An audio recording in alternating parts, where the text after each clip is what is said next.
Geodeziya va kartografiya kurslarimizda davom etamiz. Avvalgi darsimizda biz noldan past va noldan baland hududlarning alohida o'rtacha qiymatlarini ikkiga bo'lgan holda hisoblab chiqqan edik. Endigi darsimizda biz ularning hajmini hisoblash masalasini ko'rib chiqamiz. Demak, hozirgi navbatda biz amal 6 natijasining, ya'ni noldan baland va past hudud maydonlarining atributiv ustunlarini ochib turibmiz va bu yerda yana bir marta add field jarayonini o'tkazamiz. Endi bu yerda biz hajm deya kiritamiz. Hajm. Type qismiga double formatini tanlaymiz va OK.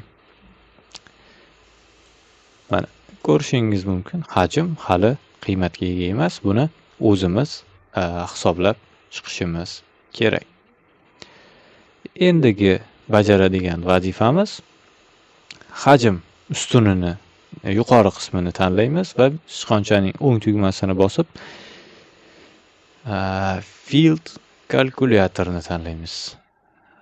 Bunaqa ogohlantiruvchi oyna chiqadi. Senda editing start berilmagan, ishlayverasanmi degan mazmundagi savol. Yes, ya'ni ha. Endi biz bajaradigan vazifamiz. Mantiqan hisoblaydigan bo'lsak, demak biz umumiy maydonni shu maydonning o'rtacha qiymatiga ko'paytirganimizda bizda natija hajmni beradi, ya'ni maydonni ko'paytiramiz balandlikka va natija bizda hajmni beradi. Yoki bo'lmasa maydonni ko'paytiramiz chuqurlikka, bizda chuqurlikning hajmi kelib chiqadi. Buni bajarish uchun mana bunday field kalkulyator oynasi ochildi. Endi shape area nomli ustunni tanlaymiz. Ahamiyat bering, bu yerda ustunlar tanlanadi. Har bir elementni alohida kalkulyatorda hisoblab o'tirmagan holda birdaniga umumiy nechta obyekt bo'lsa barchasini hisoblab berish xususiyati mavjud. Bu GISning o'ziga xos ustunlik jihati hisoblanadi. Shape area esa bu dastur tomonidan avtomatik ravishda hisoblangan maydon. Shape areani ustiga 2 marta bosdik, pastga ko'chdi va bu yerda shunchaki yulduzcha belgisini kiritamiz. Mana. Va balandlik qiymatini ustiga 2 marta bosdik, ya'ni maydon ko'paygan balandlik amali bajariladi. Va OK tugmasini bosamiz. Mana natija hosil bo'ldi.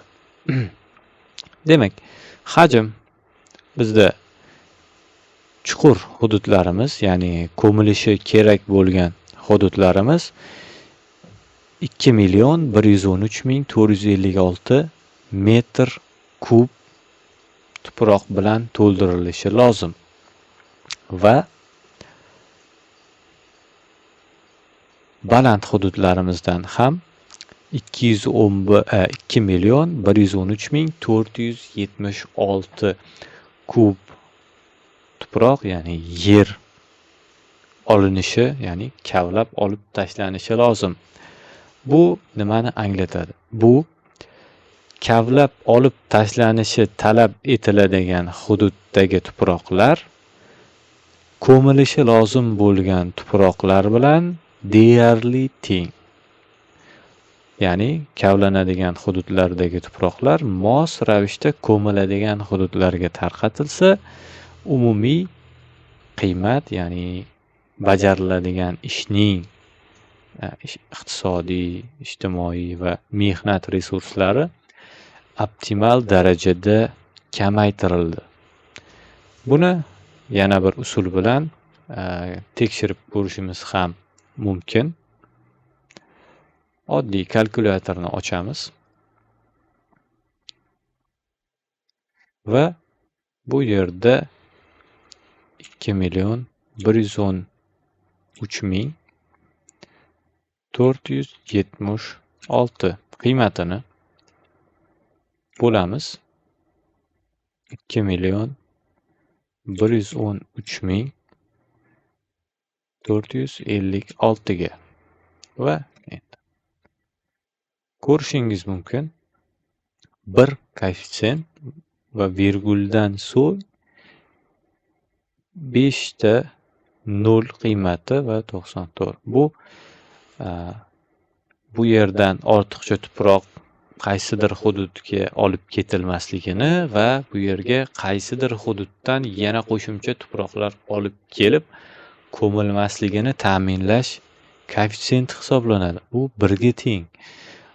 Bu qiymat 1 ga teng bo'lishi bu o'zini o'zi tuproq bilan qoplashi va ortiqcha tuproqni hech qayerga tashqariga chiqarmasligini anglatuvchi qiymat hisoblanadi. Va bu qiymat 1 ga teng bo'lishi umumiy natijalarga ko'ra bu amaliy jihatdan 0.95 dan past bo'lmasligi lozim. 0.95. Bizdagi amaliy natijalar shu bilan o'z nihoyasiga yetdi. Mana kavlanadigan va ko'miladigan hudud chegarasi va ularning umumiy tuzilmasi bo'yicha ma'lumotlar keyingi darsda shakllantirib chiqiladi. Bu vazifamiz o'z nihoyasiga yetdi. Salomat bo'ling.